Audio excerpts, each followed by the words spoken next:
Hi, my name is Stephanie Conkright. Like people, dogs have different needs to help them live a long, happy, and comfortable life. Having a dog is an amazing experience, but before getting a dog, it's important to know the care that they need before adopting one to the family. I'm going to talk to you guys about how I care for my dogs. Feeding, obesity, and health. Watching what your dogs eat is very important as dogs don't process foods like humans do. New research with data provided by the Banfield Pet Hospital found that the lifespan of an overweight dog was up to about 2.5 years shorter on average than a lifespan with a dog with a healthy body. I've provided a link there that you guys can pause and review the data information in that link.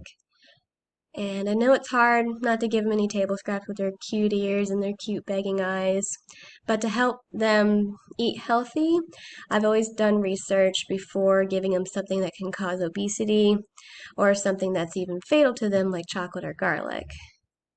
There actually are some good foods to give them. For examples, are to give them blueberries, seedless watermelon, and bananas. Most fruit is pretty good for them, but there are also some fruits that are pretty fatal to them, like grapefruits. Nutrition values for specific needs. For example, I have to look for foods for dog food kibble for Monroe that has specifically omega-3 and omega-6 for his skin, as he has skin allergies to climate change. So he'll break out, he'll get dander, he'll get itchy. It's real bad. But I've always consulted with my vet, Dr. Sullivan at Tate's Creek Animal Hospital, of what foods are best for my dogs if I don't know what to give them. Grooming. So with bathing, I usually wash my dogs with this shampoo right here. It's Highlight Shampoo, Essential Fatty Acids. The essential fatty acids is the omega-3 and the omega-6. So this helps hydrate their skin and also makes their coat really shiny and clean. With brushing and de-shedding, there are different types of brushes for specific hair lengths and type. So with two of my dogs, my oldest and my middle child, they require de-shedding tools because they are short hair dogs, which is this right here. This is actually a small one for my smallest one, who's 15 pounds.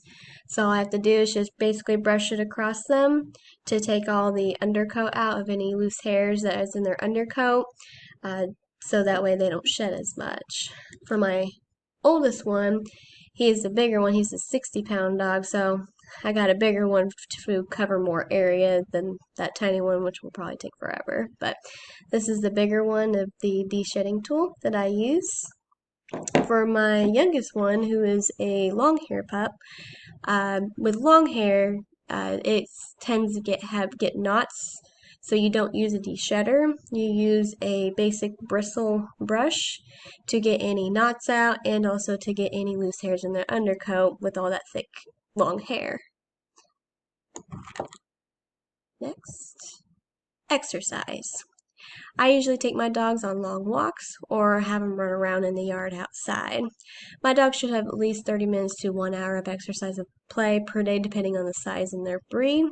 For example, my Pomsky needs at least 1 hour of play outside or just play in general, like exercise, because she is part husky, who are very energetic breeds, and they need to burn all that energy to not burn it on other things like chewing up something that they're not supposed to.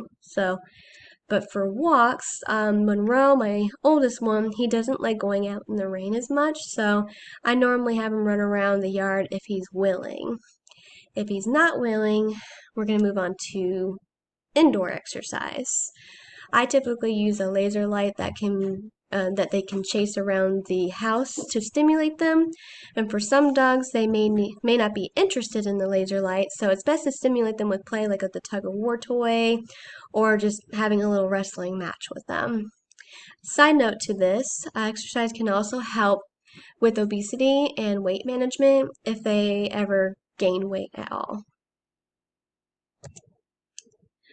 There can be a lot of responsibility to owning a dog, and if you give the dog the care that they need, they will live a long, happy, and comfortable life with healthy eating, grooming, and exercise.